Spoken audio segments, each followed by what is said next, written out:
Vinfremstilling er en af de mest intensive måder at drive landbrug på, og det er sådan set ikke så godt, fordi man vil gerne med vin have noget naturligt. I Sydafrika der gør man meget ud af, at der både er vin og at der er plads til den store natur. Og Sydafrika har jo mistvin i Cape-området, og der er der en biodiversitet, som er større end de fleste andre steder i verden. Det vil man gerne bevare. Jeg står her i det, der er den naturlige natur, og den er næsten for naturlig for mig, fordi der er slangehuller over det hele.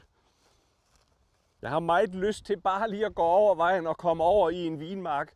Og her føler man sig lidt mere sikker, skulle man synes, men man kan som også godt møde slanger her, det har man da hørt om.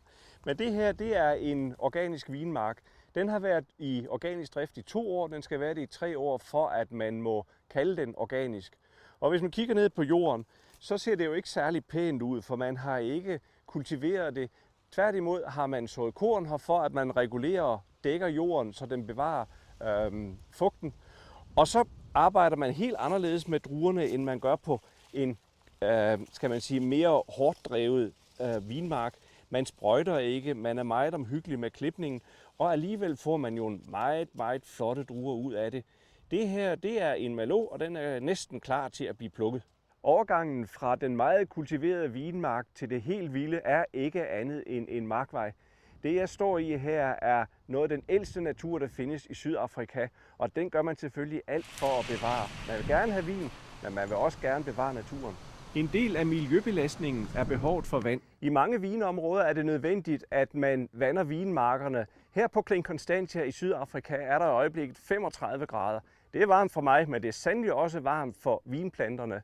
Så de har brug for vand i helt bestemte mængder, og det kan man kontrollere helt præcist ved et drypvandingssystem. Hvis man vander for meget, så bliver mosten for tynd, for dårlig, og der bliver for høj vækst på planterne. Hvis man vander for lidt, så bliver der for lidt druer, og det er ikke godt for kvaliteten. Men vand er altså en mangelvare, og det er ikke noget, man bare kan pumpe op af jorden. Derfor har man systemer, som man samler vand op i reservoirer, og de bliver så pumpet ud i et drypvandingssystem, der ligger i hver eneste række i vinmarken. Lige nu er vandstanden den laveste i reservoirerne, men i løbet af vinteren vil det regne så meget, at de til foråret, det er i oktober på den sydlige halvkugle, vil være fyldt helt op igen.